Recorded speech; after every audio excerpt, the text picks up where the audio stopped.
Երբ եք անդամակցելու։ Կարող է չանդամակցեմ, միշտ անկուսակցական եմ եղել, բայց դա որևէ նշանակություն չունի, որովհետև հանդիսանում եմ առաջին օրվանից պարոն Կարապետյանի աջակիցներից, իր թիմից։ Դուք ինչպես կգնահատեք այսօրվա ստեղծված իրավիճակը, մասնավորապես օրինագիծը, որը այս պահին քննարկվում է ազգային ժողովում եւ ընդհանրապես միջազգային պրակտիկայում նման օրինակ փորձ եղել է կամ հիմա կա։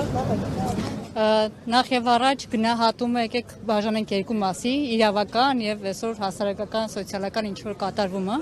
Իրավական առումով չնայած իրավաբան չեմ, բայց վստահ եմ, որ միջազգային իրավունքի տեսանկյունից, եթե որևէ արգելք կա անվանումների կուսակցությունների, ապա դրանք ողջամիտ արգելքներ են, մասնավորապես, եթե դրանք մոլորեցնում են օրինակ ընտրողներին, եթե դրանք օրինակ անձնանունները կիրառվում են ոչ տվյալ մարդու համաձայնությամբ, թույլտվությամբ, այստեղ, այսինքն իր քաղաքական քաշը կապիտալ կուսակցություն ուզում է ավելացնել, բայց տվյալ մարդու հաշվին անվան, եւ նա համաձայն չէ։ Եվ իհարկե կարող են լինել դեպքեր, երբ անվանումը օրինակ որևէ խտրականություն է իր մեջ պարունակում, որևէ ազգային շահերի դեմ, ինչպես տեսնում ենք, որևէ նման ողջամիտ, այսպես ասած, պատճառով նման փոփոխություն չի կարող արգելք լինել։ Ինչ վերաբերում է մնացած հատվածին, ապա եկեք գնահատենք, թե այդ փոփոխությունը երբ է արվում, եթե իրավականից դուրս գանք, այսինքն այս նախընտրական շրջանում կարճաժամկետ, արագ, հապճեպ եւ ինչու։ Մեկ անձի դեմ ուղված օրենսդրական փոփոխություն, ինչ իրենք շատ հաճախ, այսպես ասած, բարձրաձայնում են, որ օրինակ մեկ անձի համար օրենքի փոփոխություն չի կարելի, այսօր հենց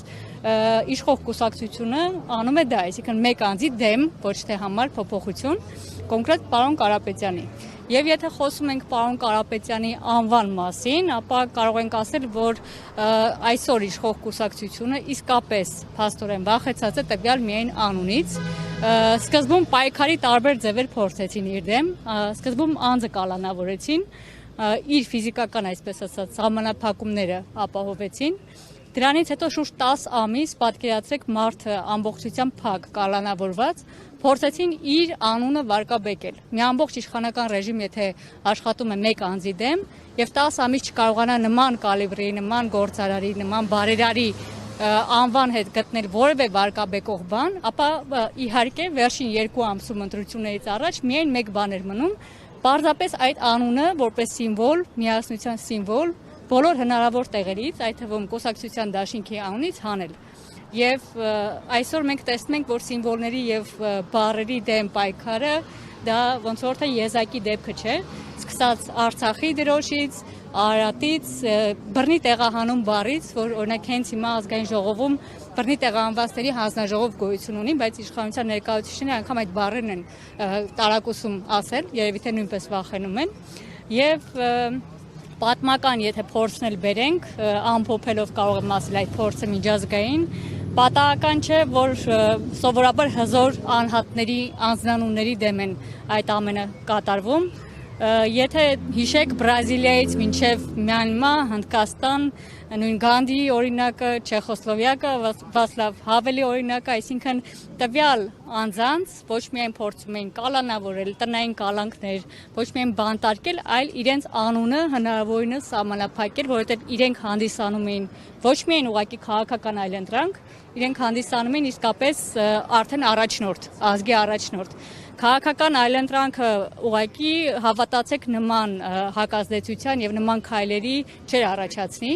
այսինքն իրենք տեսնում են, որ Սամվել Կարապետյանը նաեւ այսօր պոտենցիալ ազգի առաջնորդ է, հենց դրա համար էլ այսպիսի կարելի ասել իրենց վարկաբեկող, նաեւ մեր պետական ինստիտուտները վարկաբեկող նման ժամկետում քայլերի են գնում։ Շնորհակալություն։ Ասացիք, որ կուսակցության անդամ երբեք չեք եղել, բայց այս իշխանության մաս եք կազմել ինչ-որ փուլում։ Կհավատայիք, որ այս